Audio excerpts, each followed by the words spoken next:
लगदा इस बार चोण दंगल विच खिचड़ी बनेगी। लगदा इस बार चोण दंगल विच खिचड़ी बनेगी। बहुत सारियां पार्टियां हन, बेशुमार नुमाइंदे हन, लग्या होया मेला है। आ जिहड़े लोग कहिंदे आ ना कि सिस्टम बीमार हो चुका है, सिस्टम बीमार हो चुका है, सिस्टम नूं ठीक करना बहुत जरूरी है। तो उन्होंने दस दईए कि मेरे दोस्तों, मेरे वीरों, मेरियो भैनों, सिस्टम चेंज करन दा आही अहम वेला है। सिस्टम चेंज करन दा आही अहम वेला। विपत्ति नवां शहर देख रहे हो, मैं तुहाडा अपना परिवारक मैंबर दिनेश सूरी। तुसीं शेयर तो अंदाज़ा ला लेते वीडियो किस बाबत होने वाली है। दोस्तों तुसीं कैप्शन भी पढ़ ली होनी है। कैप्शन बहुत खास है और बहुत दिनों तो साडे तक मैसेंजर ते मैसेज पहुँच रहे सन कि की सरदार बरजिंदर सिंह हुसैनपुरी इलैक्शन लड़ रहे आ कि नहीं लड़ रहे।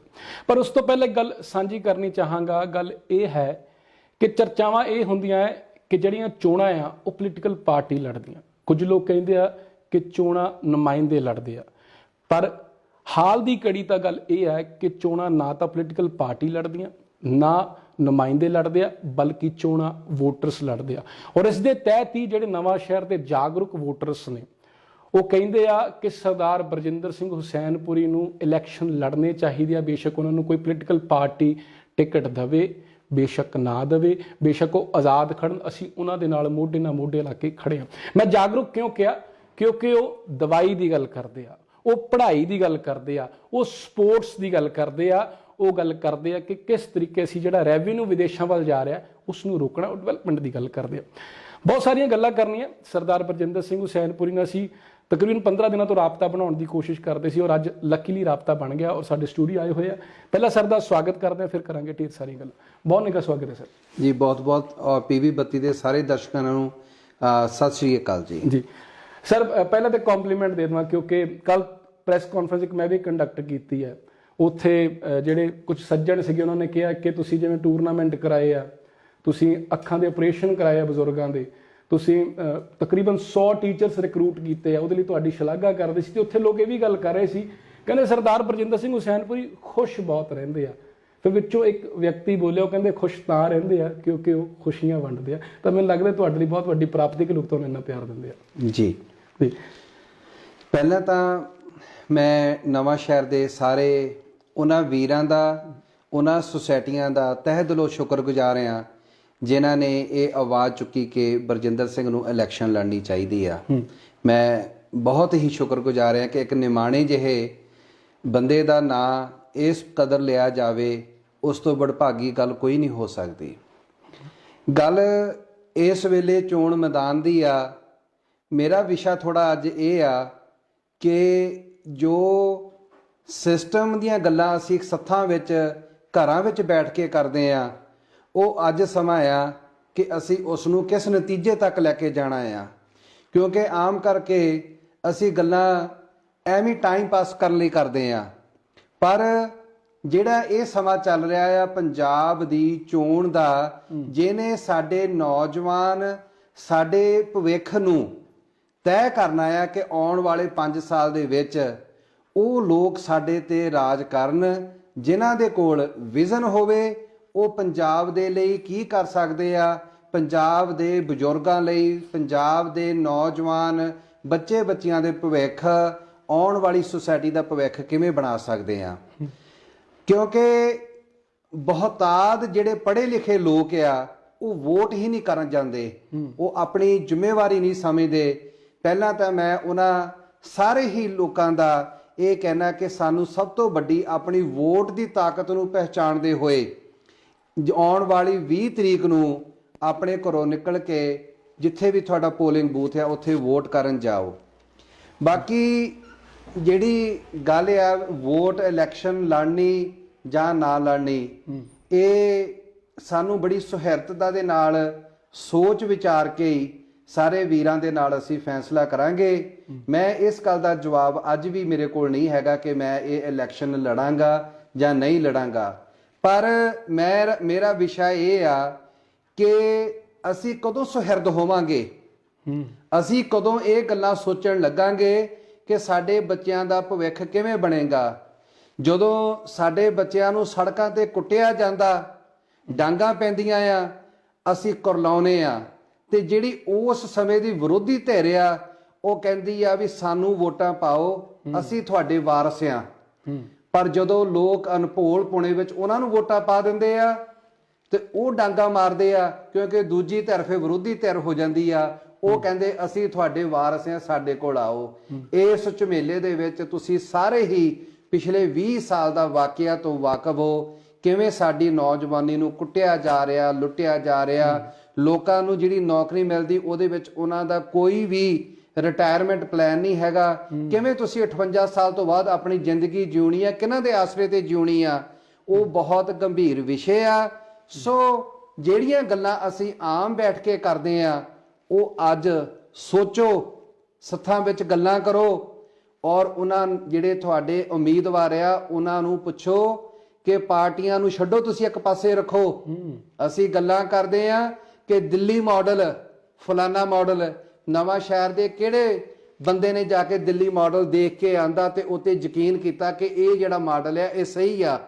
ਮੈਂ ਇੱਕ ਸਿਰਫ ਉਦਾਹਰਣ ਦੇਣ ਲਈ ਕਹਿ ਰਿਹਾ ਕਿ ਅਸੀਂ ਲੋਕਾਂ ਦੇ ਬਹਿਕਾਵੇ ਵਿੱਚ ਆ ਕੇ ਇਹ ਗੱਲਾਂ ਕਰਦੇ ਆ, ਤੇ ਉਸ ਵਿਅਕਤੀ ਨੇ ਜੋ ਚੋਣ ਲੜ ਰਿਹਾ ਆ ਕਿਸੇ ਵੀ ਪਾਰਟੀ ਤੋਂ ਜਾਂ ਆਜ਼ਾਦਾਨਾ ਤੌਰ ਤੇ, ਉਹਦੀ ਇਸ ਸੁਸਾਇਟੀ ਨੂੰ ਕੀ ਦੇਣੇ ਆ, ਉਹਨੇ ਕੀ ਕੀਤਾ ਆਪਣੇ ਪਿਛਲੇ 20-25 ਸਾਲ ਦੇ ਵਿੱਚ, ਤੇ ਉਹਨੇ ਕਿਵੇਂ ਉਹਦੇ ਪਰਿਵਾਰ ਦਾ ਪਿਛੋਕੜ ਆ। ਔਰ ਉਹਦੇ ਕੋਲ ਇੱਕ ਅੱਖਰ ਮੈਂ ਸਿੱਖਿਆ ਸੀ ਜੀ, ਵਿਜ਼ਨ। ਜੀ ਜੀ ਜੀ। ਜਿਹੜੇ ਅੱਜ ਸਾਨੂੰ ਕਿਹਾ ਜਾਂਦਾ ਵੀ ਤੁਸੀਂ ਇਹ ਸਕੂਲ ਜਿਹੜੇ ਗਵਰਨਮੈਂਟ ਪ੍ਰਾਇਮਰੀ ਸਕੂਲ ਦੇ ਵਿੱਚ ਅਧਿਆਪਕ ਦਿੱਤੇ ਆ, ਜਾਂ ਅਸੀਂ ਖੇਡਾਂ ਕਰਾਈਆਂ, ਇਹ ਸਾਨੂੰ ਵਿਰਾਸਤ 'ਚ ਮਿਲੀ। ਗੁਰੂ ਸਾਹਿਬਾਨ ਦੇ ਵਿੱਚ, ਸਿੱਖੀ ਦੇ ਵਿੱਚ ਇੱਕ ਅਸੂਲ ਆ, ਕਿਰਤ ਕਰੋ, ਨਾਮ ਜਪੋ ਤੇ ਵੰਡ ਛਕੋ। ਤੇ ਕਿਰਤ ਕਰ ਲਈ, ਸਾਧਨ ਆ ਗਏ, ਤੇ ਉਹਨੂੰ ਵੰਡ ਕੇ ਛਕਣਾ ਕਿਵੇਂ ਆ, ਉਹ ਅਸੀਂ ਗੁਰੂ ਸਿਧਾਂਤ ਨੂੰ ਲੈ ਕੇ ਇਹ ਸੋਚਿਆ ਕਿ ਆਪਣੇ ਇਲਾਕੇ ਦੇ ਵਿੱਚ ਨੌਜਵਾਨਾਂ ਨੂੰ, ਜਾਂ ਜੋ ਸਕੂਲਾਂ ਦੇ ਵਿੱਚ ਜਿੰਨੀ ਕੁ ਸਾਡੇ ਕੋਲ ਸਮਰੱਥਾ ਆ, ਅਸੀਂ ਯੋਗਦਾਨ ਪਾਈਏ। ਉਹਦੇ ਤਹਿਤ ਅਸੀਂ ਇਹ ਯੋਗਦਾਨ। ਪਰ ਕੁਝ ਲੋਕ ਤਾਂ ਇਹ ਸੋਚਣ ਲੱਗ ਪਏ ਕਿ ਬਰਜਿੰਦਰ ਸਿੰਘ ਹੁਸੈਨਪੁਰੀ ਕੋਈ ਇੰਨਾ ਪੈਸਾ ਆਉਂਦਾ ਕਿੱਥੋਂ। ਦੇਖੋ, ਪੈਸਾ ਜਿਹੜਾ ਆ ਇਹ ਤਾਂ ਤੁਸੀਂ ਦਸਵੰਧ ਕੱਢ ਦਿਓ, ਤੁਸੀਂ ਕਿਰਤ ਕਮਾਈ ਚੋਂ ਕੱਢ ਦਿਓ ਜੀ। ਪੈਸਾ ਜਿਹੜਾ ਆ ਤੁਹਾਡੀ ਕਿਰਤ ਦੇ ਨਾਲ ਹੀ ਆਉਂਦਾ ਆ। ਆਮ ਕਰਕੇ ਕਿਹਾ ਜਾਂਦਾ ਵੀ ਇਹ ਪ੍ਰਚਲਿਤ ਗੱਲਾਂ ਆ। ਪੈਸਾ ਤਾਂ ਦੇਖੋ, ਨਵਾਂ ਸ਼ਹਿਰ ਦੇ ਵਿੱਚ ਮੇਰਾ ਤਾਂ ਨਾ ਹੀ ਹੁਣ ਲੋਕਾਂ ਨੂੰ ਪਤਾ ਲੱਗਾ ਕਿ ਬਰਜਿੰਦਰ ਸਿੰਘ ਨਾਂ ਦਾ ਕੋਈ ਵਿਅਕਤੀ ਆ, ਪਰ ਇੱਥੇ ਤਾਂ ਏਡੇ ਏਡੇ ਲੋਕ, ਅਰਬਾਪਤੀ ਸਨਾਟ ਲੋਕ ਹੈਗੇ ਆ। ਗੱਲ ਅਸੂਲਾਂ ਤੇ ਆ ਗਈ ਜੀ। ਜਦੋਂ ਤੁਹਾਡੇ ਕੋਲ ਆ ਗਿਆ, ਆਮ ਕਰਕੇ ਜਦੋਂ ਅਸੀਂ ਸੰਤ ਮਸਕੀਨ ਸਿੰਘ ਜੀ ਉਹਨਾਂ ਦੀ ਕਥਾ ਵੀ ਸੁਣਦੇ ਹੁੰਦੇ ਸੀ ਨਾ, ਉਹ ਕਹਿੰਦੇ ਆ ਵੀ ਆਮ ਬੰਦਾ ਜਦੋਂ ਕੋਈ ਕੁਛ ਨਹੀਂ ਹੁੰਦਾ, ਕਹਿੰਦਾ ਵੀ ਰੱਬਾ ਮੈਨੂੰ ਆ ਕੁਛ ਦੇ ਤੇ ਮੈਂ ਤੇਰੇ ਕੋਲ ਆ ਇੰਨੇ ਮੱਥਾ ਟੇਕੂੰਗਾ, ਜਾਂ ਮੈਂ ਆਹ ਕੁਛ ਕਰੂੰਗਾ, ਡੀਲ ਚੱਲਦੀ ਹੈ। ਪਰ ਜਦੋਂ ਆਉਂਦਾ ਹੈ ਨਾ, ਫਿਰ ਉਹਦਾ ਇੱਕ ਉਹਦਾ ਜਿਹੜਾ ਕਹਿ ਲਓ ਇਮਤਿਹਾਨ ਆ ਵੀ ਜੇ ਰੱਬ ਨੇ ਦੇਤਾ, ਹੁਣ ਤੇਰੇ 'ਚ ਹਿੰਮਤ ਹੈਗੀ ਵੰਡਣ ਦੀ। ਉਹ ਅਸੀਂ ਆਪਣੇ ਅਸੂਲ ਨੂੰ, ਜਿਹੜੀ ਸਾਡੇ ਤੇ ਪ੍ਰਮਾਤਮਾ ਨੇ ਕਿਰਪਾ ਕੀਤੀ, ਉਹਨੂੰ ਅਸੀਂ ਕਿਰਤ ਕਰੋ, ਨਾਮ ਜਪੋ ਤੇ ਉਸ ਵੰਡ ਛਕੋ ਦੇ ਫਲਸਫੇ ਤਹਿਤ ਅਸੀਂ ਉੱਤੇ ਪ੍ਰਮਾਤਮਾ ਦਾ ਹੁਕਮ ਮੰਨਦੇ ਹੋਏ ਅਡਿੱਗ ਚੱਲ ਰਹੇ ਆ, ਔਰ ਅਰਦਾਸ ਕਰਦੇ ਆ ਕਿ ਵਾਹਿਗੁਰੂ ਸਾਨੂੰ ਇਸੇ ਤਰ੍ਹਾਂ ਹੀ ਕਰੇ। ਗੱਲ ਅੱਜ ਵੋਟ ਦੀ ਆ। ਅਮਰੀਕਾ ਦੇ ਵਿੱਚ ਇੱਕ ਕਾਲੇ ਨੂੰ ਪੁਲਿਸ ਨੇ ਮਾਰਿਆ ਜੀ ਜੀ, ਤੇ ਉਹਦੇ ਵਿੱਚ ਇੱਕ ਬਹੁਤ ਵੱਡੀ ਮੁਹਿੰਮ ਚੱਲੀ, ਬਲੈਕ ਲਾਈਫ ਮੈਟਰ ਜੀ ਜੀ। ਇੱਥੋਂ ਤੱਕ ਕਿ NBA ਦੇ ਜਦੋਂ ਖੇਡਾਂ ਹੁੰਦੀਆਂ ਸੀ, ਉਹਨਾਂ ਨੇ ਗਰਾਊਂਡਾਂ ਦੇ ਰੰਗ ਵੀ ਕਾਲੀਆਂ ਲਾਈਨਾਂ ਤੇ ਕਰ ਦਿੱਤੀਆਂ ਸੀ ਵੀ ਉਹਨੂੰ ਦੱਸਣ ਲਈ। ਔਰ ਹਰ ਪਲੇਅਰ ਨੇ ਉਹਦੇ ਲਈ ਇੱਕ ਆਵਾਜ਼ ਚੁੱਕੀ, ਵੋਟ, ਕਿ ਆਪਣੀ ਵੋਟ ਪਾਓ, ਔਰ ਜਿਹੜੇ ਇਹ ਸ਼ਾਸਕ ਜਿਨ੍ਹਾਂ ਨੇ ਤੁਹਾਡੇ ਨੌਜਵਾਨਾਂ ਦਾ ਭਵਿੱਖ ਨਹੀਂ ਬਣਾਇਆ, ਬਿਲਕੁਲ ਉਹਨੂੰ ਬਣਾਉਣ ਵਾਲੇ ਪਾਸੇ ਲੈ ਕੇ ਆਓ। ਗੱਲ ਆਪਾਂ ਜਦੋਂ ਜਿਹੜੀ ਵਿਚਾਰ ਸ਼ੁਰੂ ਕੀਤੀ, ਸਾਨੂੰ ਤੁਸੀਂ ਦੇਖੋ ਅੱਜ ਕੱਲ੍ਹ ਟੀਵੀਆਂ ਤੇ ਡਿਬੇਟ ਚੱਲ ਰਹੀ ਆ। ਉਸ ਡਿਬੇਟ ਵਿੱਚ ਕੀ ਹੁੰਦਾ ਆ ਕਿ ਫਲਾਣੇ ਹਲਕੇ ਦੇ ਵਿੱਚ ਕਾਂਗਰਸੀ, ਅਕਾਲੀ ਜਾਂ ਆਮ ਆਦਮੀ ਪਾਰਟੀ ਦੇ ਵਰਕਰ ਆਪਸ ਵਿੱਚ ਭਿੜੇ, ਹੱਥੋਂ ਪਾਈ ਹੋਏ ਹਰ ਰੋਜ਼ ਇੱਕ ਡਿਬੇਟ ਆ ਰਹੀ ਆ। ਮੈਂ ਆਪਣੇ ਨੌਜਵਾਨਾਂ ਨੂੰ, ਆਪਣੇ ਪੰਜਾਬ ਦੇ ਵੋਟਰਾਂ ਨੂੰ ਇਹ ਪੁੱਛਣਾ ਚਾਹੁੰਦਾ, ਤੁਸੀਂ ਕਦੋਂ ਸੁਹਿਰਦ ਹੋਵੋਗੇ? ਤੁਹਾਨੂੰ ਫੇਰ ਲੋਕ ਵਰਤ ਰਹੇ ਆ। ਸਰ ਪਰ ਉਹ ਹੱਥੋਂ ਪਾਈ ਕਿਉਂ ਹੋਏ, ਇਹ ਸਮਝ ਨਹੀਂ ਆਉਂਦਾ। ਵਿਜ਼ਨ ਕੀ ਹੈ? ਸਿਰਫ ਇੱਕ ਬੰਦੇ ਨੂੰ ਸੀਟ ਜਿਤਾਉਣ ਲਈ ਹੱਥੋਂ ਪਾਈ ਹੋਇਆ ਕਿ ਦਵਾਈ ਰੋਜ਼ਗਾਰ ਲਈ ਹੱਥੋਂ ਪਾਈ ਹੋਇਆ? ਸਵਾਲ ਇਹ ਨਿਕਲ ਕੇ ਆਉਂਦਾ। ਨਹੀਂ ਨਹੀਂ ਨਹੀਂ ਨਹੀਂ, ਕੋਈ ਸਵਾਲ ਹੀ ਨਹੀਂ। ਉਸ ਸਮੇਂ ਇੱਕ ਐਸਾ ਡਰਾਮਾ ਰਚਾਇਆ ਜਾਂਦਾ ਲੋਕਾਂ ਨੂੰ ਅਸਲੀ ਮੁੱਦਿਆਂ ਤੋਂ ਭਟਕਾ ਕਿਸੇ ਕੇ। ਇੱਕ ਬੰਦੇ ਨੂੰ ਜਿਤਾਉਣ ਲਈ ਆਪਸੀ ਰੰਜਿਸ਼ਾਂ ਹੋ ਜਾਂਦੀਆਂ ਇੱਥੇ। ਨਹੀਂ ਜੀ, ਰੰਜਿਸ਼ ਵਾਲਾ ਤਾਂ ਮਸਲਾ ਹੀ ਨਹੀਂ ਹੈਗਾ। ਰੰਜਿਸ਼ ਤਾਂ ਹੋਵੇ ਜੇ ਕਿਸੇ ਨਾਲ ਵੈਰ ਵਿਰੋਧ ਹੋਵੇ। ਉੱਥੇ ਇੱਕ ਡਰਾਮਾ ਰਚਿਆ ਜਾਂਦਾ ਆ। ਅੱਛਾ। ਕਿ ਦੇਖੋ ਜੀ, ਹੁਣ ਅਕਾਲੀ ਕਾਂਗਰਸੀ ਆਪਸ ਵਿੱਚ ਭਿੜੇ, ਉਹਨਾਂ ਨੂੰ ਕੋਈ ਇਸ ਤਰ੍ਹਾਂ ਦਾ ਸਵਾਲ ਨਹੀਂ ਉੱਥੇ ਆ ਰਿਹਾ ਕਿ ਸੁਹਿਰਦਤਾ ਦੇ ਨਾਲ ਬੈਠ ਕੇ ਰਾਬਤਾ ਹੋਵੇ, ਕਮਿਊਨੀਕੇਸ਼ਨ ਹੋਵੇ। ਸਾਡੇ ਇੰਨੇ ਹਿਰਦੇ ਵਿਸ਼ਾਲ ਚਾਹੀਦੇ ਆ, ਕਿਛ ਸੁਣੀਏ ਕਿਛ ਕਹੀਏ, ਵੀ ਅਸੀਂ ਆਪਣੀ ਗੱਲ ਕਰੀਏ ਤੇ ਗੱਲ ਕਰਕੇ ਦੂਜੇ ਦੀ ਗੱਲ ਸੁਣੀਏ, ਉਹਦੇ ਵਿੱਚੋਂ ਅਸੀਂ ਕੋਈ ਨਿਚੋੜ ਲੱਭੀਏ ਵੀ ਸਾਡੇ ਪੰਜਾਬ ਦਾ ਭਲਾ ਕਿਵੇਂ ਹੋ ਸਕਦਾ। ਤੇ ਅਸੀਂ ਉੱਥੇ ਤਾਂ ਆਪਣੀਆਂ ਪੱਗਾਂ ਲਾਉਣ ਤੱਕ ਚਲੇ ਗਏ ਆ, ਹੱਥੋਂ ਪਾਈ ਹੋ ਗਏ। ਜਿਹੜਾ ਸਾਡੀ ਭਾਈਚਾਰਕ ਸਾਂਝ ਸੀ ਉਹ ਵੀ ਤੋੜ ਦਿੱਤੀ। ਹੋਣਾ ਤਾਂ ਇਹ ਚਾਹੀਦਾ ਸੀ, ਤੁਸੀਂ ਕਦੀ ਅਮਰੀਕਾ ਦੇ ਰਾਸ਼ਟਰਪਤੀ ਦੀ ਚੋਣ ਜਾਂ ਉਹਨਾਂ ਸੂਬਿਆਂ ਦੇ ਗਵਰਨਰਾਂ ਦੀ ਚੋਣ ਹੁੰਦੀ ਦੇਖੋ। ਜਿੱਦਣ ਡਿਬੇਟ ਹੁੰਦੀ ਆ, ਲੋਕ ਸਾਹ ਸੂਤ ਕੇ ਟੀਵੀ ਮੂਹਰੇ ਬਹਿੰਦੇ ਆ ਕਿ ਇਹਨੇ ਕੀ ਪਾਲਿਸੀ ਲਿਆਉਣੀ ਆ, ਇਹਦੀ ਹੈਲਥ ਪਾਲਿਸੀ ਕੀ ਹੋਊਗੀ, ਕਿ ਸਾਡੇ ਜਿਹੜੇ ਬਿਮਾਰੀਆਂ ਦੇ ਇਲਾਜ ਕਿਵੇਂ ਹੋਣਗੇ। ਮੈਂ ਤੁਹਾਨੂੰ ਅੱਜ ਸੈਂਕੜੇ ਲੋਕ ਮਿਲਾ ਸਕਦਾ ਆ, ਕਿਉਂਕਿ ਜਦੋਂ ਅਸੀਂ ਨਰੋਆ ਪੰਜਾਬ ਦਾ ਕੰਮ ਅਸੀਂ ਸ਼ੁਰੂ ਕੀਤਾ, ਲੋਕ ਸਾਨੂੰ ਵੀ ਇਹ ਸਮਝਣ ਲੱਗ ਪਏ ਵੀ ਸ਼ਾਇਦ ਇਹ ਇਦਾਂ ਦੀ ਸੰਸਥਾ NGO ਆ ਵੀ ਜਿਹੜੀ ਸਾਡੇ ਬਿਮਾਰੀ ਕਰੂਗੀ ਜਾਂ ਸਾਨੂੰ ਸ਼ਗਨ ਦੇ ਦੂਗੀ। ਸਾਡਾ ਮਨੋਰਥ ਆ ਕਿ ਚੰਗੇ ਕੰਮ ਕਰਨੇ, ਉਹਨੂੰ ਕਿਵੇਂ ਤਰੀਕੇ ਨਾਲ ਅਸੀਂ ਕਰਨਾ ਆ। ਕਿਉਂਕਿ ਅਸੀਂ ਜਿਹੜੀ ਵੀ ਡੋਨੇਸ਼ਨ ਆਪਣੇ ਪਰਿਵਾਰਕ ਤੌਰ ਤੇ ਕਰਦੇ ਆ, ਸਾਡੇ ਕੋਲ ਜਿੰਨੀ ਸਮਰੱਥਾ ਅਸੀਂ ਉਹਨੂੰ ਕਰ ਰਹੇ ਆ।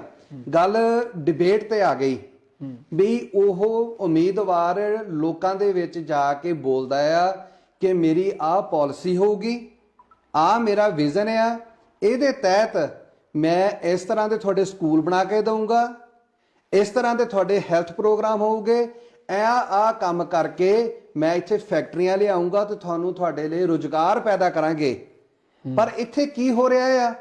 ਰੇੜੀਆਂ ਵਾਲਿਆਂ ਤੋਂ ਹਫਤਾ, ਉਹਨਾਂ ਨੂੰ ਮੌਕਾ ਤਾਂ ਕੀ ਦੇਣਾ ਹੈ ਕੰਮ ਕਰਨ ਨੂੰ?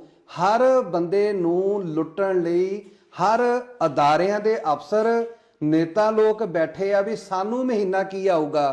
ਤੁਸੀਂ ਪਿੱਛੇ ਜੇ ਕਈ ਖਬਰਾਂ ਸੁਣਦੇ ਇੰਟਰਲੌਕ ਦੀਆਂ। ਜੀ ਦੇਖੋ, ਅਸੀਂ ਇੰਨਾ ਵੀ ਨਹੀਂ ਸੋਚ ਰਹੇ, ਸਾਡੇ ਵਿੱਚ ਦਰਦ ਨਹੀਂ ਆ ਰਿਹਾ ਬਈ ਜਿਹੜੀ ਇੰਟਰਲੌਕ 8 ਰੁਪਏ ਦੀ ਲੱਗ ਸਕਦੀ ਆ, ਉਹ ਸਾਡੇ ਅਫਸਰਾਂ ਨੇ ਤੇ ਨੇਤਾ ਲੋਕਾਂ ਨੇ 13 ਰੁਪਏ ਦੀ ਕਰ ਦਿੱਤੀ। ਇਹਨਾਂ ਕਮਿਸ਼ਨ ਤੇ ਅਸੀਂ ਲੋਕ ਕਮਲੇ ਹੋਏ ਕਹੀ ਜਾਂਦੇ ਪੰਜਾਬ 3 ਲੱਖ ਕਰੋੜ ਕਰਜ਼ੇ ਹੇਠ ਆ ਗਿਆ। ਉਹ ਕਦੀ ਇਹ ਤਾਂ ਸੋਚੋ ਆਇਆ ਕਿਵੇਂ ਆ? ਜਿਨ੍ਹਾਂ ਨੂੰ ਅਸੀਂ 70 ਸਾਲਾਂ ਤੋਂ ਵੋਟਾਂ ਪਾਉਂਦੇ ਆ ਰਹੇ, ਉਹਨਾਂ ਨੇ ਸੌਮੇ ਵੀ ਜਿਹੜੇ ਵਿਅਰਥ ਕਰਦੇ। ਬਿਲਕੁਲ, ਸਾਡੇ ਜਿਹੜੇ ਸਾਡਾ ਸਭ ਤੋਂ ਵੱਡਾ ਪਾਣੀ ਸੀ, ਪੰਜਾਬ ਦੇ ਮੁੱਦੇ ਸੀ ਬਿਜਲੀ, ਪਾਣੀ, ਰੇਤਾ, ਜਿਹੜੇ ਸਾਡੇ ਰਿਸੋਰਸ ਸੀ ਉਹ ਤਾਂ ਲੁੱਟੇ ਗਏ। ਸਾਡੇ ਕੋਲ ਸਾਡਾ ਭਾਖੜਾ ਬਿਆਸ ਡੈਮ ਦਾ ਕੰਟਰੋਲ ਨਹੀਂ। ਸਾਡੀ ਨੌਜਵਾਨੀ ਨੂੰ ਕਿੱਥੇ ਪਤਾ ਲੱਗੂਗਾ? ਰਣਜੀਤ ਸਾਗਰ ਡੈਮ ਸਾਡੇ ਕੋਲ 2 ਪਣ ਬਿਜਲੀ ਪੰਜਾਬ ਦੇ ਕੋਲ ਡੈਮ ਆ ਤੇ 25 ਪੈਸੇ ਸਾਡੇ ਕੋਲ ਉਹਦੇ ਕੋਲ ਮਿਲਦੇ ਆ ਸਾਨੂੰ, ਉਹਦੇ ਕੋਲ ਬਿਜਲੀ ਤੇ ਉਹਦਾ ਬੋਰਡ ਦਾ ਜਿਹੜਾ ਕੰਟਰੋਲ ਆ ਉਹ ਸੈਂਟਰ ਕੋਲ ਆ। ਤੁਸੀਂ ਕਦੀ ਮੋਗੇ ਤੋਂ ਹਰੀਕੇ ਪੱਤਣ ਜਾਓ, ਐਡੀਆਂ ਵੱਡੀਆਂ ਨਹਿਰਾਂ ਜਿਹੜੀਆਂ ਰਾਜਸਥਾਨ ਨੂੰ ਜਾਂਦੀਆਂ, ਤੇ ਪੰਜਾਬ ਦੇ ਵਿੱਚ ਨਹਿਰੀ ਪਾਣੀ 6% ਰਹਿ ਗਿਆ, ਜਿਹੜਾ 1947 ਦੇ ਵਿੱਚ 30-35% ਸੀ। ਹੋਣਾ ਤਾਂ ਇਹ ਚਾਹੀਦਾ ਸੀ ਕਿ 1947 ਤੋਂ ਬਾਅਦ 75 ਸਾਲ 76 ਸਾਲ ਦੇ ਵਿੱਚ ਸਾਡੇ ਜਿਹੜੇ ਨਹਿਰੀ ਪਾਣੀ ਸੀ ਉਹ ਘੱਟੋ ਘੱਟ 60% ਹੋ ਜਾਂਦੇ। ਤੇ ਸਾਨੂੰ ਪਤਾ ਹੋਣ ਦੇ ਬਾਵਜੂਦ ਵੀ ਕਿ ਸਾਡਾ ਪਾਣੀ 20-25 ਸਾਲ ਦੇ ਵਿੱਚ ਖਤਮ ਹੋ ਜਾਣਾ, ਸਾਡੇ ਕੋਲ ਪੀਣ ਜੋਗਾ ਸਰੋਤ ਨਹੀਂ ਰਹਿਣੇ, ਤੇ ਅਸੀਂ ਉਸ ਵਿਸ਼ਿਆਂ ਵਿੱਚ ਆ ਗਏ। ਸਾਡੀ ਬੋਲੀ ਲਗਾਈ ਜਾ ਰਹੀ ਆ, ਇੱਕ ਕਹਿੰਦਾ 1000 ਦਵਾਂਗੇ, ਦੂਜਾ ਕਹਿੰਦਾ 2000 ਦਵਾਂਗੇ। ਜਿਹਨੇ 1000 ਪਹਿਲਾਂ ਕਿਹਾ, ਦੂਜਾ ਕਹਿੰਦਾ ਦੇਖੋ ਸਾਡੀ ਬੇਇੱਜ਼ਤੀ ਕੀਤੀ ਵੀ ਸਾਡੀਆਂ ਬੀਬੀਆਂ ਕੀ 1000 ਤੇ ਖੜੀਆਂ ਆ, ਤੇ 10 ਦਿਨ ਬਾਅਦ ਕਹਿੰਦੇ 2000, ਫਿਰ ਤੀਜੀ ਬੋਲੀ ਆਉਂਦੀ 3000। ਇਦਾਂ ਹੀ ਤੁਸੀਂ ਬਿਜਲੀ ਯੂਨਿਟ ਲਾ ਲਓ, ਕਹਿੰਦੇ ਕਿ ਤੁਸੀਂ ਪੜ੍ਹਾਈ ਕਰੋ ਤੁਹਾਨੂੰ 10 ਲੱਖ ਲੋਨ ਵੀ ਦਵਾਂਗੇ, ਔਰ ਤੁਹਾਨੂੰ ਅਸੀਂ ਆਪਣੀ ਜ਼ਿੰਮੇਵਾਰੀ ਨੂੰ ਛੱਡ ਕੇ ਇਸ ਮੁਲਕ ਨੂੰ ਛੱਡ ਕੇ ਚਲ ਜਾਓ। ਹਾਂ, ਇੱਕ ਤਾਂ ਬਿਆਨ ਮੈਂ ਵੀ ਸੁਣਿਆ, ਕਹਿੰਦੇ ਆਇਲਸ ਫ੍ਰੀ ਚ ਕਰਾਵਾਂਗੇ। ਬਿਲਕੁਲ ਜੀ, ਮੈਂ ਉਹੀ ਕਹਿੰਦਾ ਵੀ ਅਸੀਂ ਕਹਿੰਦੇ ਵੀ ਅਸੀਂ ਆਪਣੀ ਨੌਜਵਾਨੀ ਨੂੰ ਜਿਹੜੀ ਪੜ੍ਹੀ ਲਿਖੀ ਆ ਉਹਨੂੰ ਆਪਣੇ ਕੋਲ ਤਾਂ ਕੀ ਰੱਖਣਾ ਆ, ਉਹ ਕਹਿੰਦੇ ਵੀ ਇੱਥੋਂ ਕਰੋ ਤੇ ਭੱਜੋ। ਅੱਛਾ, ਜੇ ਨੌਜਵਾਨੀ ਵਿਦੇਸ਼ ਚਲੇ ਜਾਏਗੀ ਫਿਰ ਨਵੀਂ ਪਨੀਰੀ ਨਹੀਂ ਇੱਥੇ ਹੋਗੀ, ਫਿਰ ਵੋਟਾਂ ਮੰਗਣਗੇ ਕਿਹਦੇ ਕੋਲ? ਦੇਖੋ ਜਿਹੜੀ ਸਪੇਸ ਤਾਂ ਰਹਿੰਦੀ ਆ, ਇਹਨਾਂ ਨੂੰ ਚੰਗੇ ਲੋਕ, ਪੰਜਾਬੀਆਂ ਦਾ ਜਿਹੜਾ ਇੱਕ ਜੁੱਸਾ ਸੀ, ਪੰਜਾਬੀ ਲੋਕਾਂ ਦੀ ਜਿਹੜੀ ਇੱਕ ਫਿਦਰਤ ਸੀ, ਤੁਸੀਂ ਇਤਿਹਾਸ ਤੋਂ ਵਾਕਿਫ ਆ ਵੀ ਆਪਾਂ ਪੜ੍ਹਦੇ ਆਏ ਵੀ ਪੰਜਾਬ ਦੇ ਵਿੱਚ ਗਜਨੀ ਨੇ ਕਿੰਨੇ ਹਮਲੇ ਕੀਤੇ, ਬਿਲਕੁਲ, ਅਬਦਾਲੀ ਨੇ ਕਿੰਨੇ ਹਮਲੇ ਕੀਤੇ ਜੀ। ਤੇ ਜਦੋਂ ਪੰਜਾਬੀ ਸਮਰੱਥ ਹੋਏ, ਇਹ ਸਾਰੇ ਖੈਬਰ ਦੇ ਦਰੇ ਤੱਕ ਜਾ ਕੇ ਜਿਹੜੇ ਆ ਉਹ ਇਹ ਹਮਲੇ ਬੰਦ ਕਰ ਦਿੱਤੇ ਔਰ ਪੂਰੇ ਉੱਥੇ ਨੱਕੇ ਲਾ ਕੇ ਆਪਣਾ ਰਾਜ ਸਥਾਪਿਤ ਕੀਤਾ ਔਰ ਇਸ ਨੂੰ ਆਪਣੀ ਜਿਹੜੀ ਕਹਿ ਲਓ ਵੀ ਕਾਇਮ ਕੀਤਾ, ਝੰਡਾ ਗੱਡਿਆ।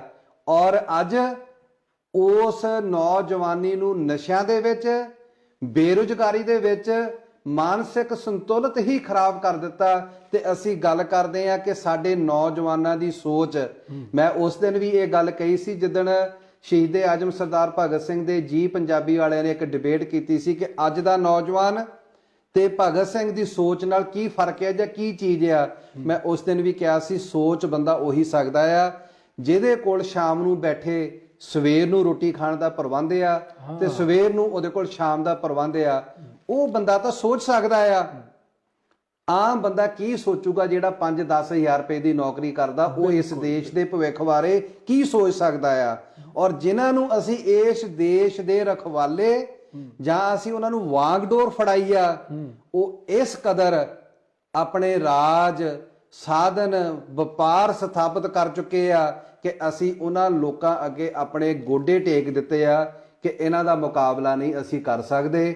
ਹੁਣ ਕੀ ਆ, ਚੁੱਪ ਕਰਕੇ ਇਹਨਾਂ ਨੂੰ ਵੋਟ ਪਾ ਦਿਓ ਤੇ ਘਰ ਬਹਿ ਜਾਓ। ਅਮਰੀਕਾ ਨਾਲੋਂ ਪੰਜਾਬ ਵਿੱਚ ਕੀ ਵੱਖਰਾ ਲੱਗਦਾ? ਕਿਉਂਕਿ ਜਿਹੜਾ ਰਾਜਨੀਤਿਕ ਤਾਣਾ ਬਾਣਾ ਹੈ, ਜੇ ਪੰਜਾਬ ਦੀ ਗੱਲ ਕਰੀਏ, politicians are same in all over India.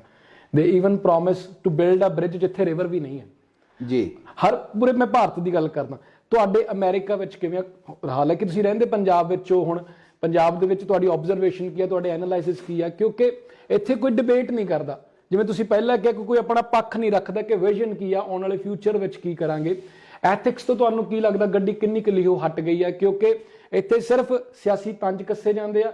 ਜਾਂ ਮੈਂ ਹੁਣ ਇਹ ਕਹਿ ਸਕਦਾ ਕਿ ਚਾਹੇ ਕੋਈ ਵੀ ਵੱਡਾ ਲੀਡਰ ਹੈ, ਭਗਵੰਤ ਮਾਨ ਦੇ ਆਉਣ ਤੋਂ ਬਾਅਦ ਇਉਂ ਲੱਗਦਾ ਕਿਸੇ ਹਾਸ ਰਸ ਕਲਾਕਾਰ ਨੂੰ ਦੇਖ ਰਹੇ ਆ, ਸਟੇਜ ਤੋਂ ਜੋਕਸ ਚੱਲ ਰਹੇ ਆ, ਪਬਲਿਕ ਵੀ ਜਾਂਦੀ ਹੈ ਕਿ ਯਾਰ ਆਹ ਤਾਂ ਬਹੁਤ ਖਰਾ ਜੋਕ ਮਾਰਦਾ, ਇਹ ਤਾਂ ਬਾਹਲਾ ਹੀ ਹਸਾਉਂਦਾ। ਕੀ ਹਸਾਉਣ ਨਾਲ ਸਾਡੇ ਮਸਲੇ ਹੱਲ ਹੋ ਜਾਣਗੇ?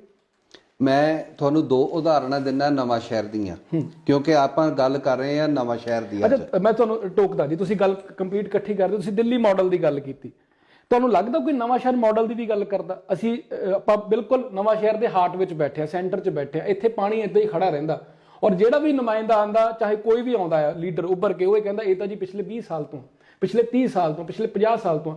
ਫਿਰ ਚੇਂਜ ਕੌਣ ਕਰੇਗਾ? ਕਿ ਆਮ ਵੋਟਰਸ ਆ ਕੇ ਚੇਂਜ ਕਰਨਗੇ? ਮੇਰੇ ਖਿਆਲ 'ਚ ਸਾਡੇ ਲੋਕਾਂ ਨੂੰ ਨੌਲੇਜ ਦੀ ਘਾਟ ਆ, ਜਾਂ ਅਸੀਂ ਉਸ ਕਦਰ ਕਦੀ ਇਨਵੈਸਟੀਗੇਸ਼ਨ ਕਰਨ ਦੀ ਕੋਸ਼ਿਸ਼ ਨਹੀਂ ਕੀਤੀ। ਜਿਹੜੇ ਤੁਸੀਂ ਪਾਣੀ ਦਾ ਸਵਾਲ ਕੀਤਾ ਹੈ ਨਾ, ਅਸਲ 'ਚ ਅਸੀਂ ਕੀ ਸੋਚਦੇ ਆ? ਸੀਵਰੇਜ। ਅਸਲ ਵਿੱਚ ਮੀਂਹ ਦਾ ਪਾਣੀ ਸੀਵਰੇਜ ਕੰਟਰੋਲ ਨਹੀਂ ਕਰਦਾ। ਉਹਦੇ ਲਈ ਅਲੱਗ ਤੋਂ ਸਟਾਰਮ ਵਾਟਰ, ਜਿਹਦਾ ਸਿਰਫ ਮੀਂਹ ਦਾ ਪਾਣੀ ਕੰਟਰੋਲ ਕਰਨ ਨੂੰ ਉਸ ਪਾਸੇ ਲੈ ਕੇ ਜਾਣਾ ਆ ਜਿੱਥੋਂ ਉਹਦਾ ਵਹਾਅ ਦੇ ਜਾ ਕੇ ਦਰਿਆਵਾਂ 'ਚ ਪੈ ਜਾਵੇ। ਸੀਵਰੇਜ ਤਾਂ ਘਰਾਂ ਦੇ ਪਾਣੀ ਲਈ ਹੁੰਦਾ ਆ। ਤੇ ਅਸੀਂ ਕਹਿ ਦਿੰਦੇ ਜੀ ਸ਼ਹਿਰ ਦਾ ਸੀਵਰੇਜ ਫੇਲ ਹੋ ਗਿਆ। ਅਸਲ ਵਿੱਚ ਮੀਂਹ ਦਾ ਪਾਣੀ ਸੀਵਰੇਜ ਵਿੱਚ ਜਾਣ ਲਈ ਨਹੀਂ ਹੁੰਦਾ ਹੈਗਾ। ਸਾਡੇ ਪੰਜਾਬ ਦੇ ਵਿੱਚ ਕੋਈ ਵੀ ਅਜਿਹਾ ਸ਼ਹਿਰ ਨਹੀਂ ਹੈਗਾ ਜਿੱਥੇ ਸਟਾਰਮ ਵਾਟਰ ਦਾ ਸਿਸਟਮ ਹੋਵੇ ਕਿ ਮੀਂਹ ਦਾ ਪਾਣੀ ਜਾਣ ਨੂੰ ਹੋਵੇ। ਤਾਂ ਇਸ ਕਰਕੇ ਇਹ ਪੰਜਾਬ ਦੇ ਕਿਸੇ ਸ਼ਹਿਰ 'ਚ ਵੀ ਅਸੀਂ ਹਮੇਸ਼ਾ ਹੀ ਕਹਿੰਦੇ ਆ, ਪਹਿਲੇ ਮੀਂਹ ਦੇ ਨਾਲ ਪੋਲ ਖੁੱਲੀ, ਆਮ ਕਰਕੇ ਕਿਹਾ ਜਾਂਦਾ ਨਾ, ਅਸਲ 'ਚ ਪੋਲ ਖੁੱਲੇ ਤਾਂ ਜੀ ਅਸੀਂ ਕੋਈ ਮੀਂਹ ਦਾ ਪਾਣੀ ਕੰਟਰੋਲ ਕਰਨ ਦੇ ਕੋਈ ਸਾਧਨ ਬਣਾਇਆ ਹੋਵੇ। ਲੋਕਾਂ ਨੂੰ ਪਤਾ ਹੀ ਨਹੀਂ ਹੈਗਾ ਕਿ ਸੀਵਰੇਜ ਘਰਾਂ ਦਾ ਗੰਦਾ ਪਾਣੀ ਜਿਹੜਾ ਤੁਹਾਡਾ ਆਪਾਂ ਵਰਤੋਂ ਕਰਦੇ ਉਹਦੇ ਜਾਣ ਲਈ ਆ। ਸਟਾਰਮ ਵਾਟਰ ਪੰਜਾਬ ਦੇ ਵਿੱਚ ਇੱਕ ਵੀ ਪ੍ਰੋਜੈਕਟ ਨਹੀਂ ਲੱਗਾ ਹੈਗਾ। ਗੱਲ ਦਿੱਲੀ ਮਾਡਲ ਦੀ ਆ ਗਈ। ਦਿੱਲੀ ਮਾਡਲ ਵੀ ਜੇ ਤੁਸੀਂ ਅੱਜ ਚਲ ਜਾਓ ਤੇ ਪਾਣੀ ਉੱਥੇ ਵੀ ਪੰਜਾਬ ਵਾਂਗੂ ਇਦਾਂ ਹੀ ਖੜਦਾ ਆ। ਅੱਛਾ, ਕੋਈ ਫਰਕ ਨਹੀਂ ਹੋਊਗਾ। ਤੁਸੀਂ ਕਹਿ ਕੇ ਨਵੇਂ ਸ਼ਹਿਰੋਂ ਕੋਈ ਦਿੱਲੀ ਗਿਆ ਨਹੀਂ ਹਲੇ ਤੱਕ? ਕਿਸੇ ਨੇ ਕੰਪੈਰੀਜ਼ਨ ਕਰਨ ਨੂੰ ਗਿਆ, ਜਿਨ੍ਹਾਂ ਨੇ ਗਿਆ ਉਹ ਸਾਰਾ ਕੁਝ ਪੇਡ ਹੁੰਦਾ। ਸਟੇਟ ਕਿੱਡੀ ਵੱਡੀ ਆ, ਆਪਾਂ ਇਕੱਲੇ ਇੱਕ ਪਾਰਟਿਕੂਲਰ ਏਰੀਆ ਨੂੰ ਦੇਖ ਕੇ ਥੋੜੀ ਕਹਿ ਸਕਦੇ। ਮੈਂ ਜਿਹੜੀ ਆਪਣੀ ਗੱਲ ਪਹਿਲਾਂ ਹੋਈ ਸੀ ਸ਼ੁਰੂ ਤੇ ਮੈਂ ਤੁਹਾਨੂੰ ਨਵਾਂ ਸ਼ਹਿਰ ਦੀ 2 ਐਗਜ਼ਾਮਪਲ ਦੇਣ ਨੂੰ ਕਿਹਾ ਸੀ ਜੀ। ਨਵਾਂ ਸ਼ਹਿਰ ਦੇ ਵਿੱਚ ਜ਼ਿਲ੍ਹੇ ਨੂੰ ਜੋੜਨ ਦੇ ਲਈ ਮਾਲਵਾ ਖੇਤਰ ਦੇ ਨਾਲ 2 ਪੁਲ ਬਣੇ, ਜਿਹੜਾ ਇੱਕ 2001 ਵਿੱਚ ਜਿਹੜਾ ਨਵਾਂ ਸ਼ਹਿਰ ਤੋਂ ਖੰਨਾ ਸੜਕ ਲਈ ਬਣਿਆ ਜੀ, ਉਹ ਪੁਲ 3 ਤੋਂ 4 ਵਾਰੀ ਟੁੱਟ ਚੁੱਕਾ। ਤੇ ਉਸ ਤੋਂ ਬਾਅਦ ਇੱਕ ਪੁਲ ਬਣਿਆ ਰਾਹੋਂ ਤੋਂ ਮੱਤੇਵਾੜਾ। ਸਹੀ ਹੈ। ਤੇ ਅਸੀਂ ਗੱਲਾਂ ਕਰੀ ਜਾ ਰਹੇ ਪੰਜਾਬ 3 ਲੱਖ ਕਰੋੜ ਦਾ ਕਰਜ਼ਾ ਹੋ ਗਿਆ, ਕਦੀ ਸੋਚਿਆ ਵੀ ਕਿਉਂ ਹੋ ਗਿਆ? ਉਹ ਲੱਗਿਆ ਕਿੱਥੇ ਆ? ਜਿਹੜਾ ਪੁਲ ਨਵਾਂ ਸ਼ਹਿਰ ਰਾਹੋਂ ਤੋਂ ਮੱਤੇਵਾੜਾ ਬਣਿਆ ਉਹਦੇ ਉੱਪਰ ਜਿਹੜੀ ਸੜਕ ਆ ਨਾ ਜੀ, ਉਹ ਮੱਤੇਵਾੜਾ ਤੋਂ ਅੱਗੇ ਬਣੇ ਹੀ ਨਹੀਂ ਸਕਦੀ। ਉੱਥੇ ਜੰਗਲ ਆ ਜੀ, ਗ੍ਰੀਨ ਜਿਹੜਾ ਬੋਰਡ ਆ ਉਹਦੀ ਪਰਮਿਸ਼ਨ ਹੀ ਨਹੀਂ ਹੈਗੀ ਵੀ ਤੁਸੀਂ ਉੱਥੇ ਸੜਕ ਵੱਡੀ ਬਣਾ ਸਕਦੇ ਆ। ਜੀ ਜੀ। ਸਾਡੇ ਮੁੱਖ ਮੰਤਰੀਆਂ ਨੇ, ਸਾਡੇ ਮਿਨਿਸਟਰਾਂ ਨੇ ਐਡਾ ਵੱਡਾ 100 ਕਰੋੜ ਦਾ ਪੁਲ ਤੇ ਸੜਕ ਬਣਾਤੀ, ਜਿਨ੍ਹਾਂ ਨੂੰ ਇਹ ਪਤਾ ਹੀ ਨਹੀਂ ਸੀ ਵੀ ਜਦੋਂ ਮਾਲਵੇ ਖੇਤਰ 'ਚ ਜਾਣਾ ਉੱਥੇ ਸੜਕ ਹੀ ਨਹੀਂ ਬਣ ਸਕਦੀ। 10 ਸਾਲ ਹੋ ਗਏ, ਕਦੀ ਕੋਈ ਬੰਦਾ, ਕਿੰਨੇ ਕੁ ਲੋਕ ਆ ਜਿਹੜੇ ਲੁਧਿਆਣੇ ਨੂੰ ਮੱਤੇਵਾੜੀ ਸੜਕ ਤੇ ਗਏ ਹੁਣ? ਜੀ ਨਹੀਂ ਹੋਇਆ ਨਾ। ਤੇ ਪੈਸਾ ਕਿਉਂ ਖਰਾਬ ਹੋਇਆ? ਜੇ ਜਾਂਦੇ ਆ ਤਾਂ ਪਹਿਲਾਂ ਉਹਨਾਂ ਨੂੰ ਕਿਸੇ ਮਕੈਨਿਕ ਦੀ ਦੁਕਾਨ ਤੇ ਖੜਨਾ ਪੈਂਦਾ। ਬਿਲਕੁਲ। ਤੇ ਉਹੀ ਗੱਲ, ਜਿਹੜਾ ਮਾਛੀਵਾੜਾ ਪੁਲ ਆ ਉਹ 3 ਵਾਰੀ ਟੁੱਟ ਗਿਆ। ਕੀ ਕਿਸੇ ਸਰਕਾਰੀ ਨੁਮਾਇੰਦੇ ਨੇ, ਮੁੱਖ ਮੰਤਰੀ ਨੇ, ਐਮਐਲਏ ਨੇ ਇਹ ਅੱਜ ਤੱਕ ਸਾਡੇ ਆਵਾਜ਼ ਉਠਾਈ ਵੀ ਇਹਦੇ ਵਿੱਚ ਮਿਆਰੀ ਲੋਹਾ ਪਿਆ, ਇਹਦੇ ਵਿੱਚ ਸੀਮਟ ਪਿਆ? ਤੇ ਕੀ ਅਸੀਂ ਉਨਾ ਚਿਰ ਇੰਤਜ਼ਾਰ ਕਰਾਂਗੇ ਕਿ ਜਿੰਨਾ ਚਿਰ ਇਹ ਪੁਲ ਟੁੱਟ ਕੇ ਡਿੱਗ ਕੇ ਕੋਈ ਬੱਸਾਂ ਵਿੱਚ ਡਿੱਗਣ, ਲੋਕ ਮਰਨ, ਫਿਰ ਇਹਦੀ ਇਨਕੁਆਰੀ ਹੋਵੇ? ਕਿਉਂ ਨਹੀਂ ਅੱਜ ਤੱਕ ਕਿਸੇ ਨੇ, ਕਿਸੇ ਡੀਸੀ ਨੇ, ਕਿਸੇ ਵਿਧਾਇਕ ਨੇ ਇਹਦੀ ਇਨਕੁਆਰੀ ਕਰਨ ਦੀ ਕੋਸ਼ਿਸ਼ ਕੀਤੀ? ਸੋ ਜਿਹੜੀਆਂ ਇਹ ਗੱਲਾਂ ਆ, ਇਲੈਕਸ਼ਨ ਇੰਨਾ ਗੰਭੀਰ ਵਿਸ਼ਾ ਆ, ਉਹ ਭਰਾਵੋ ਭੈਣੋ ਘਰਾਂ ਵਿੱਚ ਬੈਠ ਕੇ ਆਪਸ ਵਿੱਚ ਸੱਥਾਂ 'ਚ ਨਾ ਲੜੋ। ਤੁਸੀਂ ਇਹ ਸੋਚੋ ਕਿ ਅਸੀਂ ਆਪਣੇ ਪੰਜਾਬ ਨੂੰ ਕਿਵੇਂ ਬਚਾਉਣਾ ਆ, ਆਪਣੇ ਹਲਕੇ ਨੂੰ ਕੀ ਬਚਾਉਣਾ ਆ। ਜਿਹੜੇ ਸਾਡੇ ਨੁਮਾਇੰਦੇ ਆ ਉਹਨਾਂ ਦਾ ਕੀ ਵਿਚਾਰ ਆ, ਉਹਨਾਂ ਨੂੰ ਪੁੱਛੋ ਤਾਂ ਸਹੀ ਵੀ ਤੁਸੀਂ ਆਪਣੇ ਨਵਾਂ ਸ਼ਹਿਰ ਹਲਕੇ ਦੇ ਜੇ ਵਿਧਾਇਕ ਬਣੋਗੇ ਤਾਂ ਕੀ ਕਰੋਗੇ? ਸਾਡਾ ਸਕੂਲਿੰਗ ਸਿਸਟਮ ਕਿਵੇਂ ਸਹੀ ਹੋਊਗਾ? ਸਾਡੇ ਜਿਹੜੇ ਆਂਗਨਵਾੜੀ ਜਿਹੜੇ ਲੋਕ ਆ ਵਿਚਾਰੇ 4-4 5-5 ਹਜ਼ਾਰ ਰੁਪਏ ਚ ਘਰਾਂ 'ਚ ਬੈਠੇ ਨੌਕਰੀਆਂ ਕਰ ਰਹੇ ਆ, ਉਹ ਕਿਵੇਂ ਆਪਣਾ ਨਰੇਗਾ ਵਾਲਿਆਂ ਲਈ ਕੀ ਹੋਵੇਗਾ? ਕਦੀ ਉਹਨਾਂ ਨੂੰ ਸਵਾਲ ਕਰਕੇ ਪੁੱਛੋ ਤੇ ਐਵੇਂ ਆਪਸ ਵਿੱਚ ਨਾ ਲੜੋ। ਸਾਹਿਬ ਇੱਕ ਬਹੁਤ ਵੱਡਾ ਸਵਾਲ ਹੈ, ਤੁਸੀਂ ਗੱਲ ਕੀਤੀ ਨਾ ਜਿਹੜੇ ਬਿਲੋ ਪੋਵਰਟੀ ਲਾਈਨ ਆ ਜਾਂ ਜਿਹੜੇ ਲੋਕ ਗਰੀਬ ਤਬਕੇ ਦੇ ਆ ਜਾਂ ਆਪਾਂ ਕਹੀਏ ਲੋਅਰ ਮਿਡਲ ਕਲਾਸ ਲੋਕ ਆ, ਇੱਕ ਜਿਹੜੀ ਕਮਿਊਨਿਟੀ ਕਹਿ ਲਵਾਂ ਜਾਂ ਮੈਂ ਕਹਿ ਲਵਾਂ, ਕੁਝ ਜਿਹੜੇ ਲੋਕ ਆ ਉਹ ਹਮੇਸ਼ਾ ਅਣਗੌਲੇ ਰਹਿ ਜਾਂਦੇ ਆ। ਉਹ ਲੋਕ ਆ ਜਿਹੜੇ ਦੁਕਾਨਾਂ ਤੇ ਕੰਮ ਕਰਦੇ, ਉਹਨਾਂ ਬਾਰੇ ਕੋਈ ਗੱਲ ਨਹੀਂ ਕਰਦਾ। ਕੋਈ ਜਿਵੇਂ ਹੁਣ ਸਾਡਾ ਨਵਾਂ ਸ਼ਹਿਰ ਹੈ, ਦੁਕਾਨਦਾਰਾਂ ਦਾ ਸ਼ਹਿਰ ਆ, ਕਿਸੇ ਦੀ 5000 ਸੈਲਰੀ, ਕਿਸੇ ਦੀ 6000। ਹਾਲਾਂਕਿ ਦੁਕਾਨਦਾਰ ਉਹਨਾਂ ਨੂੰ ਬਹੁਤ ਰਾਹਤ ਦਿੰਦੇ ਆ, ਕਿਉਂਕਿ ਦੇਖੋ ਉਹਨਾਂ ਨੇ ਕੰਮ ਦਿੱਤਾ ਹੈ, ਦੁਕਾਨਦਾਰਾਂ ਦੇ ਸਿਰ ਤੇ ਬਹੁਤ ਬਰਡਨ ਹੈ, ਉਹਨਾਂ ਦੇ ਲੋਨ ਦੀ ਕਿਸ਼ਤ ਦੇਣੀ ਹੈ, ਗੱਡੀ ਦੀ ਕਿਸ਼ਤ ਦੇਣੀ ਹੈ, ਦੁਕਾਨ ਦਾ ਕਿਰਾਇਆ ਦੇਣਾ। ਉਹਦੇ ਨਾਲ ਦੀ ਨਾਲ ਉਹ ਘੱਟੋ ਘੱਟ 2-2 3-3 4 ਜੇ ਕਰਿੰਦੇ ਰੱਖੇ ਆ, ਉਹਨਾਂ ਨੂੰ ਤਨਖਾਹ ਵੀ ਦਿੰਦੇ ਆ। ਮੈਂ ਕਈ ਵੇਲੇ ਸੋਚਦਾ ਹੁੰਦਾ ਕਿ ਜਿਹੜਾ ਕਿਸੇ ਦੁਕਾਨ ਤੇ ਕਰਿੰਦਾ ਲੱਗਿਆ ਉਹ 5-6 ਹਜ਼ਾਰ ਨਾਲ ਕਿਵੇਂ ਗੁਜ਼ਾਰਾ ਕਰਦਾ ਹੋਊਗਾ? ਉਹਨਾਂ ਬਾਰੇ ਕੋਈ ਨਹੀਂ ਸੋਚਦਾ। ਦੇਖੋ ਹਰ ਫੀਲਡ ਵਿੱਚ, ਹਰ ਜਗ੍ਹਾ ਤੇ ਇਹੀ ਕੁਝ ਹੋ ਰਿਹਾ ਆ, ਕਿਉਂਕਿ ਸਰਕਾਰ ਨੇ ਕੋਈ ਇਦਾਂ ਦੇ ਸਾਧਨ ਬਣਾਏ ਹੀ ਨਹੀਂ ਹੈਗੇ, ਜਾਂ ਕੋਈ ਜਿਹੜੇ ਜਿਵੇਂ ਪ੍ਰਾਈਵੇਟ ਜੌਬਸ ਕਰਦੇ ਨੇ ਉਹਨਾਂ ਕੋਈ ਬੈਨੀਫਿਟ ਹੈ। ਜਿਵੇਂ ਤੁਸੀਂ ਪਹਿਲਾਂ ਗੱਲ ਕੀਤੀ 58 ਸਾਲ ਤੋਂ ਬਾਅਦ ਕੀ ਕਰੋਗੇ? ਹਾਂ, ਮੈਂ ਸੋਚਦਾ ਜਿਹੜੇ ਦੁਕਾਨਾਂ ਤੇ 58 ਸਾਲ ਤੋਂ ਵਧੇਰੀ ਉਮਰ ਦੇ ਲੱਗੇ ਉਹ ਕੀ ਕਰਦੇ ਹੋਗੇ? ਬਸ ਜੀ ਆਪਣੇ ਦਿਨ ਕੱਟਦੇ ਆ। ਜਿਹੜੇ ਕੋਈ ਬਿਮਾਰ ਹੋ ਜਾਂਦਾ ਆ ਉਹ ਮੰਜਿਆਂ ਤੇ ਪਏ ਮਰਨ ਦਾ ਇੰਤਜ਼ਾਰ ਕਰਦੇ ਆ, ਕਿਉਂਕਿ ਉਹ ਕਿਤੇ ਇਲਾਜ। ਪੰਜਾਬ 'ਚ ਲੋਕ ਸਿਰਫ ਦਿਨ ਗੁਜ਼ਾਰਨ ਲਈ ਆਏ ਇਸ ਵੇਲੇ ਤਾਂ ਇਹੀ ਕੁਝ ਕਹਿ ਸਕਦੇ ਆ ਆਪਾਂ। ਜਿਹੜੇ ਹਾਲਾਤ ਆਉਣ ਵਾਲੇ ਸਮੇਂ ਦੇ ਵਿੱਚ ਜਿਹਨੂੰ ਵੱਧ ਤੋਂ ਬਦਤਰ ਕਹਿੰਦੇ ਆ, ਇਵੇਂ ਹੋਣਗੇ ਕਿ ਸਾਡੇ ਨੌਜਵਾਨ ਡਿਪਰੈਸ਼ਨ ਵਿੱਚ, ਮਾਨਸਿਕ ਤੌਰ ਤੇ ਇੰਨੇ ਕੁ ਬਿਮਾਰ ਹੋਣਗੇ। ਆਪਾਂ ਨਸ਼ਿਆਂ ਦੀ ਗੱਲ ਕਰਦੇ ਆ ਵੀ ਘਰ ਘਰ ਇੰਨੇ ਕੁ ਨਸ਼ੇ ਤੱਕ ਪਹੁੰਚ ਚੁੱਕੇ ਆ। ਮੈਨੂੰ ਇੱਕ ਦਿਨ ਇੱਕ ਵੀਰ ਜੀ ਦੱਸ ਰਹੇ ਸੀ ਕਿ ਮੈਂ ਦੇਖਿਆ ਕਿ 3 ਨੌਜਵਾਨ ਇੱਕੋ ਸਿਰੰਜ ਦੇ ਨਾਲ ਉਹਨਾਂ ਨੇ ਤਿੰਨਾਂ ਨੇ ਟੀਕਾ ਲਾ ਲਿਆ, ਤੇ ਜੇ ਇੱਕ ਨੂੰ ਕੋਈ ਬਿਮਾਰੀ ਹੋਵੇ ਤੇ ਤਿੰਨਾਂ ਨੂੰ ਹੋ ਗਈ। ਬਿਲਕੁਲ। ਔਰ ਮੇਰੇ ਖਿਆਲ ਚ ਆਉਣ ਵਾਲੇ ਸਮੇਂ ਦੇ ਵਿੱਚ ਇੰਨੀ ਕੁ ਗੰਭੀਰ ਸਮੱਸਿਆ ਹੋ ਜਾਵੇਗੀ ਇਹ ਵੀ ਜਿਹਦਾ ਕੰਟਰੋਲ ਕਰਨਾ ਬਹੁਤ ਔਖਾ ਹੋ ਜਾਵੇਗਾ। ਆਪਾਂ ਦੇਖੋ ਦੁੱਧ ਦੀ ਮਿਲਾਵਟ, ਆਪਾਂ ਕਹਿੰਦੇ ਕਈ ਵਾਰੀ ਹਲਵਾਈਆਂ ਦੇ ਮਿਲਾਵਟ ਜਾਂ ਕੁਛ ਹੋਰ, ਜਿਹੜੇ ਲੋਕ ਸਰਕਾਰ ਨੇ ਤੰਤਰ ਬਣਾਏ ਆ ਉਹ ਬੁਰੀ ਤਰ੍ਹਾਂ ਫੇਲ ਹੋ ਚੁੱਕੇ ਆ ਇਸ ਸਿਸਟਮ ਨੂੰ ਚਲਾਉਣ ਲਈ। ਤੇ ਜੇ ਸਾਡੀਆਂ ਸਮਾਜ ਸੇਵੀਆਂ ਉਹਨਾਂ ਦਾ ਕੰਮ ਨਹੀਂ ਹੈਗਾ ਸਰਕਾਰ ਦੇ ਕੰਮ ਚਲਾਉਣੇ। ਜੀ ਜੀ ਜੀ ਜੀ ਜਿਹੜੇ ਸਾਡੇ ਨੇਤਾ ਲੋਕ ਨੇ, ਸਾਨੂੰ ਇੰਨੇ ਕੁ ਗੰਭੀਰ ਹੋ ਕੇ ਇਹ ਵਿਸ਼ੇ ਕਰਨੇ ਚਾਹੀਦੇ ਆ ਕਿ ਜਿਨ੍ਹਾਂ ਦੇ ਵਿੱਚ ਅਸੀਂ ਸੁਹਿਰਦਤਾ ਦੇ ਨਾਲ ਆਪਣੇ ਨੁਮਾਇੰਦਿਆਂ ਨੂੰ, ਹੋਣ ਵਾਲੇ ਨੁਮਾਇੰਦਿਆਂ ਨੂੰ ਇਹ ਪ੍ਰਸ਼ਨ ਕਰੀਏ ਕਿ ਤੁਸੀਂ ਕੀ ਕਰ ਸਕਦੇ ਆ, ਆਉਣ ਵਾਲਾ ਭਵਿੱਖ ਪੰਜਾਬ ਦਾ ਕਿਵੇਂ ਬਣਾ ਸਕਦੇ ਆ, ਨਵਾਂ ਸ਼ਹਿਰ ਦਾ ਭਵਿੱਖ ਕਿਵੇਂ ਬਣਾ ਸਕਦੇ ਆ। ਇੱਥੇ ਜਿਹੜੇ ਕਾਲਜ, ਇੰਜੀਨੀਅਰਿੰਗ ਕਾਲਜ ਜਾਂ ਹੈਲਥ ਸਿਸਟਮ, ਜੇ ਹਸਪਤਾਲ ਵੀ ਬਣੇ ਆ, ਉਹਨਾਂ ਵਿੱਚ ਭਰੋਸੇਯੋਗ ਸਮਾਨ ਤੇ ਉਹਨਾਂ ਵਿੱਚ ਭਰੋਸੇਯੋਗ ਡਾਕਟਰਾਂ ਦਾ ਹੋਣਾ ਬਹੁਤ ਜ਼ਰੂਰੀ ਆ, ਕਿਉਂਕਿ ਬਿਲਡਿੰਗ ਬਣਾਉਣ ਦੇ ਨਾਲ ਇਲਾਜ ਨਹੀਂ ਹੋ ਸਕਦੇ ਹੈ। ਸੈਬਰ ਸਾਹਿਬ, ਇੱਕ ਸਵਾਲ ਬਹੁਤ ਕ੍ਰੂਸ਼ਲ ਹੈ, ਮੈਂ ਆਡੀਅנס ਬਹੁਤ ਸਾਰੀ ਜੁੜੀ ਹੋਈ ਹੈ, ਮੈਂ ਪਹਿਲਾਂ ਤਾਂ ਉਹਨਾਂ ਦਾ ਧੰਨਵਾਦ ਕਰਨਾ ਚਾਹੁੰਦਾ ਕਿਉਂਕਿ ਲਾਈਵ ਚੱਲ ਰਿਹਾ। ਜੇ ਕੋਈ ਸਵਾਲ ਬਹੁਤ ਕ੍ਰੂਸ਼ਲ ਹੈ ਤਾਂ